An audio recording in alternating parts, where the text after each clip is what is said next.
তো তিনাদেরই সেই নুরানি ফয়েজ ও বরকতের জন্য আজকের এই অনুষ্ঠান 23তম বার্ষিক ইসালে সব, এবং যে নামের পরে আজকের এই বার্ষিক ইসালে সব অনুষ্ঠিত হচ্ছে তিনি আর কেউ নন, তিনি হলেন আমার আপন নানাজান। আপনারা হয়তো অনেকে পরিচয় পর্বটা অনেকেই জানেন না। তো আমার আপন নানা তিনি, অর্থাৎ আমি আমার নানার ছোট মেয়ে, আমার আম্মা জানের বড় সন্তান।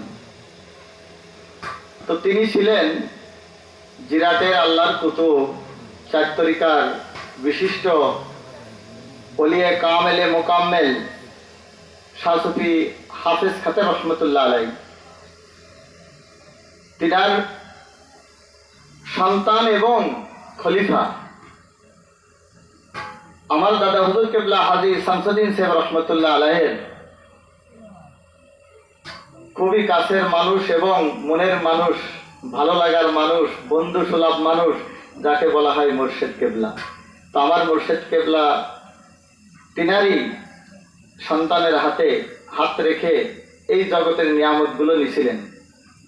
তো তিনি চলে যাওয়ার আগে তিনার সন্তানরা ছিলেন, তিনাদেরকে উপেক্ষা করে কেন জানি আল্লাহ নবী যেমন হাসান ও হুসাইনের মাধ্যমে যেমন দিনটা তাদের সিনার মধ্য দিয়ে আজকে আমরা ইসলামটাকে পেয়েছি, যেটাকে বলা হয় ইসলামের যে পতাকাটার তলে আমরা আছি, বিশেষ করে আমরা যারা সেই হাসান ও হুসাইনের রাদিয়াল্লাহু তাআলা আনহুমা আজমাইনের কঠিন কুরবানির বিনিময়ে কিন্তু আজকের ইসলাম।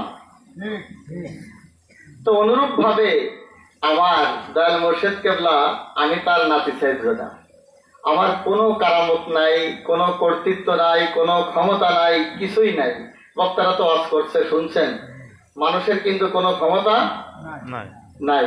আমাদের স্ট্যান্ডার্ড নাই, এই টেবিল করে দিয়ে বলা যায়। আসলে উঁচুয়ে কথা বলতে গেলে ঘাড়ে করতে হবে। আমি তো ছোট ছোট করে অল্প কিছু কথা বলে দোয়া করে দেবো, এরকম করে কথা বল না, উঁচু না। আমি মাউথ পেস্টটা চাচ্ছি এরকম, আমার কাছে ইজিলি থাকবে। আমি লোক উপর থেকে থাকায় দেখতে আসছি। হ্যাঁ, এবার কত সুন্দর দেন, এইবার ঠিক আছে, আলহামদুলিল্লাহ। তো যাই হোক, আপনারা কিন্তু গভীর ভাবে সেই সময় ধরে অনেক ভক্ত কিন্তু দুপুরি খানা খেয়ে আসছে। আমি